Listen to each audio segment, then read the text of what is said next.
নমস্কার বন্ধুরা, আমার ইচ্ছেগুলোতে স্বাগত জানাই। এখন আমি পড়ে শোনাব কবিগুরু রবীন্দ্রনাথ ঠাকুর রচিত ছোট গল্প গুপ্তধন। আজ শেষ পর্ব। মৃত্যুঞ্জয় জাগিয়া উঠিয়া দেখিল চারিদিকে সোনা ঝকঝক করিতেছে। সোনা ছাড়া আর কিছুই নাই। মৃত্যুঞ্জয় ভাবিতে লাগিল, পৃথিবীর উপরে হয়তো এতক্ষণে প্রভাত হইয়াছে, সমস্ত জীবজন্তু আনন্দে জাগিয়া উঠিয়াছে। তাহাদের বাড়িতে পুকুরের ধারের বাগান হইতে প্রভাতে যে একটি স্নিগ্ধ গন্ধ উঠিত, তাহাই কল্পনায় তাহার নাসিকায় যেন প্রবেশ করিতে লাগিল। সে যেন স্পষ্ট চোখে দেখিতে পাইল পাতিহাঁসগুলি দুলিতে দুলিতে কলরব করিতে করিতে সকালবেলায় পুকুরের জলের মধ্যে আসিয়া পড়িতেছে, আর বাড়ির ঝি বামা কোমরে কাপড় জড়াইয়া ঊর্ধ্বস্থিত দক্ষিণ হস্তের উপর এক রাশি পিতল কাঁসার থালাবাটি লইয়া ঘাটে আনিয়া উপস্থিত করিতেছে।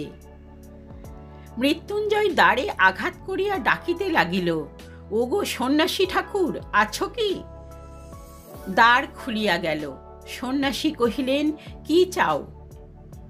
মৃত্যুঞ্জয় কহিল, আমি বাহিরে যাইতে চাই, কিন্তু সঙ্গে এই সোনার দুটো একটা পাতও কি লইয়া যাইতে পারিব না?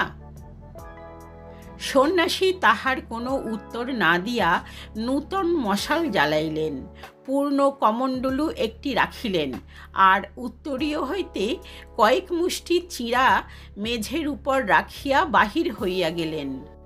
দ্বার বন্ধ হইয়া গেল। মৃত্যুঞ্জয় পাতলা একটা সোনার পাত লইয়া তাহা দোমড়াইয়া খণ্ড খণ্ড করিয়া ভাঙিয়া ফেলিল। সেই খণ্ড সোনাগুলাকে লইয়া ঘরের চারিদিকে লোষ্ট্রখণ্ডের মতো ছড়াইতে লাগিল। কখনো বা দাঁত দিয়া দংশন করিয়া সোনার পাতের উপর দাগ করিয়া দিল, কখনো বা একটা সোনার পাত মাটিতে ফেলিয়া তাহার উপরে বারংবার পদাঘাত করিতে লাগিল। মনে মনে বলিতে লাগিল, পৃথিবীতে এমন সম্রাট কয়জন আছে যাহারা সোনা লইয়া এমন করিয়া ফেলাছড়া করিতে পারে? মৃত্যুঞ্জয়ের যেন একটা প্রলয়ের রোগ চাপিয়া গেল। তাহার ইচ্ছা করিতে লাগিল এই রাশিকৃত সোনাকে চূর্ণ করিয়া ধুলির মতো সে ঝাঁট দিয়া উড়াইয়া ফেলে, আর এইরূপে পৃথিবীর সমস্ত সুবর্ণলুব্ধ রাজা মহারাজকে সে অবজ্ঞা করিতে পারে। এমনি করিয়া যতক্ষণ পারিল মৃত্যুঞ্জয় সোনাগুলাকে লইয়া টানাটানি করিয়া শ্রান্ত দেহে ঘুমাইয়া পড়িল।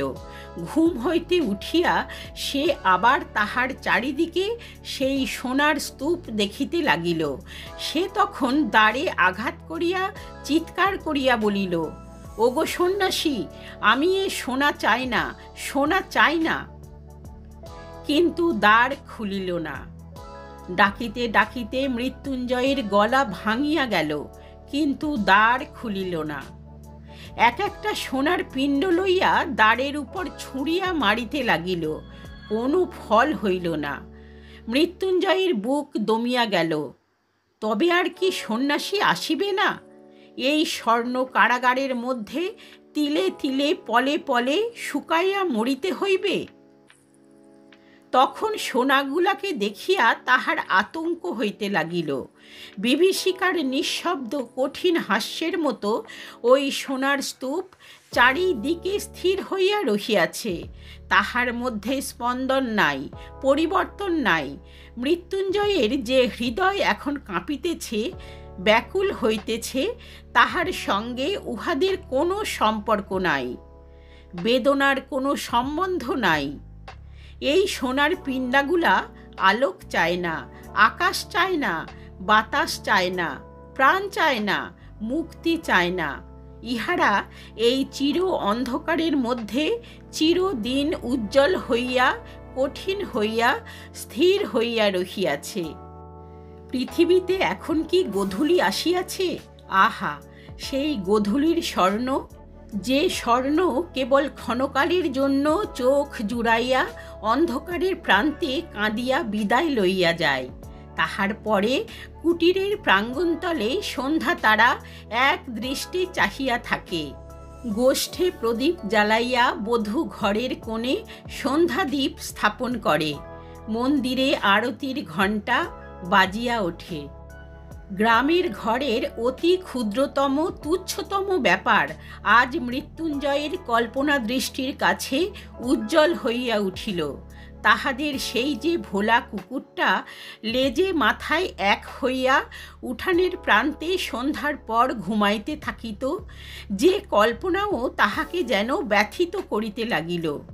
ধারাগোল গ্রামে কয়দিন সে যে মুদির দোকানে আশ্রয় লইয়াছিল, সেই মুদি এতক্ষণ রাত্রে প্রদীপ নিবাইয়া দোকানের ঝাঁপ বন্ধ করিয়া ধীরে ধীরে গ্রামে বাড়ি মুখে আহার করিতে চলিয়াছে। এই কথা স্মরণ করিয়া তাহার মনে হইতে লাগিল, মুদি কি সুখেই আছে।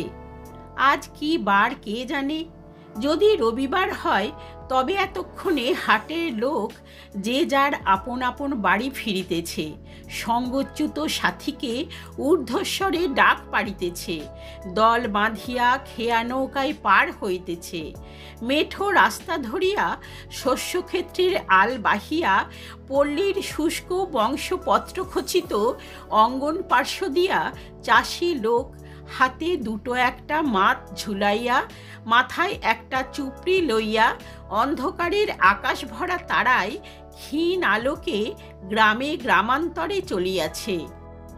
ধরণীর উপরিতলে এই বিচিত্র চিরচঞ্চল জীবযাত্রার মধ্যে তুচ্ছতম দীনতম হইয়া নিজের জীবন মিশাইবার জন্য শত স্তর মৃত্তিকা ভেদ করিয়া তাহার কাছে লোকালয়ের আহ্বান আসিয়া পৌঁছিতে লাগিল। সেই জীবন, সেই আকাশ, সেই আলোক পৃথিবীর সমস্ত মণিমাণিক্যের চেয়ে তাহার কাছে দুর্মূল্য বোধ হইতে লাগিল।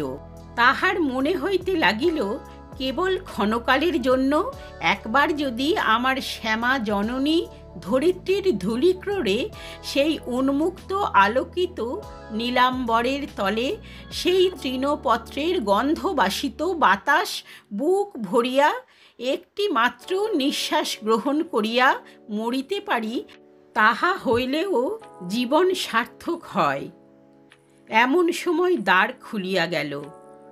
সন্ন্যাসী ঘরে প্রবেশ করিয়া কহিলেন, মৃত্যুঞ্জয়, কি চাও? সে বলিয়া উঠিল, আমি আর কিছুই চাই না। আমি এই সুরঙ্গ হইতে, অন্ধকার হইতে, গোলক ধাঁধা হইতে, এই সোনার গারদ হইতে বাহির হইতে চাই। আমি আলোক চাই, আকাশ চাই, মুক্তি চাই। সন্ন্যাসী কহিলেন, এই সোনার ভাণ্ডারের চেয়ে মূল্যবান রত্নভাণ্ডার এখানে আছে, একবার যাইবে না? মৃত্যুঞ্জয় কহিল, না, যাইব না। সন্ন্যাসী কহিলেন, একবার দেখিয়া আসিবার কৌতূহল নাই? মৃত্যুঞ্জয় কহিল, না, আমি দেখিতেও চাই না। আমাকে যদি কৌপিন পরিয়া ভিক্ষা করিয়া বেড়াইতে হয়, তবু আমি এখানে এক মুহূর্তও কাটাইতে ইচ্ছা করি না।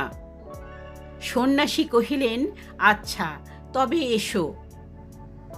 মৃত্যুঞ্জয়ের হাত ধরিয়া সন্ন্যাসী তাহাকে সেই গভীর কূপের সম্মুখে লইয়া গেলেন।